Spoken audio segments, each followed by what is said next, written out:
Hey everybody, it's Jason with Parallel Reality coming back with you here today with an article from Red State dated December 28th, and it says America's in trouble. An unsettling percentage of young Americans favor Osama bin Laden, which is a headline or a sentence I hoped I'd never ever have to see, and it just makes me go, why? Like, the hell is wrong with you? I mean, you're young, you're probably stupid. I was when I was young, most of us were. But let's find out why. Hopefully, it'll tell us. It seems that every few weeks, we're treated to the findings of a poll showing that the nation might be in trouble when the younger generation takes control.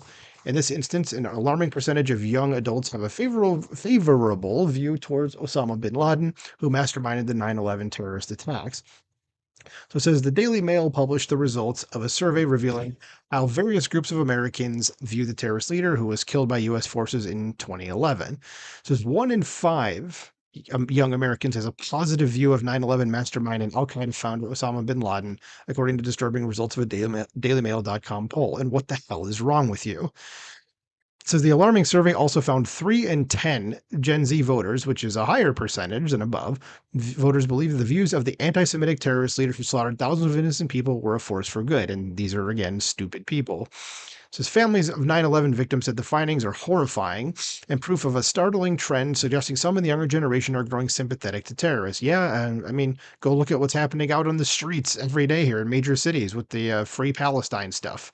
These people are Hamas supporters. Hamas is a terrorist group, therefore they support terrorism. There's another DailyMail.com poll in October found 1 in 10 voters under the age of 30 had a positive view of Hamas, despite the group's murderous attack on Israel that killed more than 1,300 men, women, and children.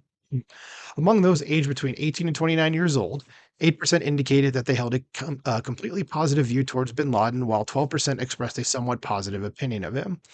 Even more disturbing is that 8% of this age group favored bin Laden's views and actions, while about 23% believed his views were right, but his actions were not. No, no, no, no. He's still wrong.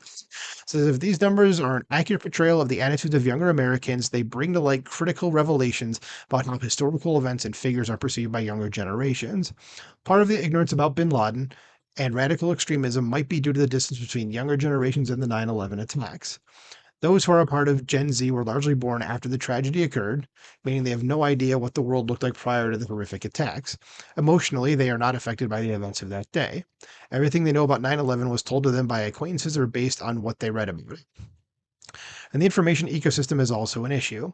Social media and other online sources allow for the spread of ideas, including evil ones. Yeah, it says evil ones like bin Laden's. Yeah, unfortunately, that's the way social media works, and that's what having free speech is bad ideas get out there, but you got to counter them with good ideas. You don't tell them to shut up and go away. Says it was recently revealed that TikTok has been instrumental in spreading the terrorist leader's message. I mean, something's got to be done about TikTok. I mean, Jesus age, the amount of anti-American bad crap, it's just indoctrinating our young people with is astounding. So it's also worth noting that some of these views could be shaped by a tendency to critically re-examine historical narratives and understand more about the events that occurred in the past. Some have reevaluated American foreign policy, which is why many Americans no longer support interventionism. Yet most would still never justify bin Laden's actions or viewpoints, which is the concerning part. Says the reality is that such a large chunk of younger Americans have a favorable man, I cannot say that word anymore. It says, so the reality is that a large chunk of younger Americans have a favorable view of bin Laden and the atrocities he masterminded is unsettling, given that this will be the generation that will be in charge of America's most important institutions in the not so distant future. I'm not looking forward to that at all. And especially for like my nephews. Jesus. I mean, hopefully things turn out okay there, but Jesus, man, this could be really bad for a while. Says this means that those who believe the wholesale murder of 3,000 Americans was justifiable will wield tremendous power in this nation, which doesn't exactly pretend a positive future. Yep, that's what I was thinking. So yeah, you let your own countrymen and women be killed, and no, that's totally fine. We have a positive view of that. Yeah, you're the bad guy here. So let me know what you guys think about this very troubling, or as it says, unsettling thing here. So let me know in the comments below. Like, share, subscribe, and I'll talk to you soon. Bye.